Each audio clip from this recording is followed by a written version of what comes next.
Hello and नमस्कार मु प्रियंका आपण मानक स्वागत करुच्ची last part of Shivratri mini vlog.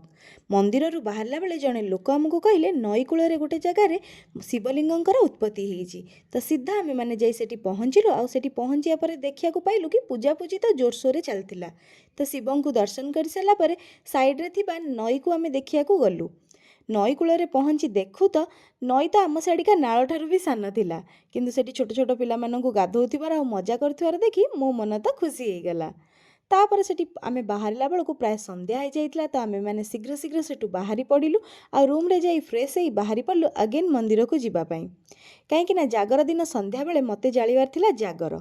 मंदिर रे पहुँची सारा पर आमे माने बसी सेठी जागर जालिलु आउ मंदिर रे ठाकुर को दर्शन कर सारा पर बाहरी पड़लु घर को।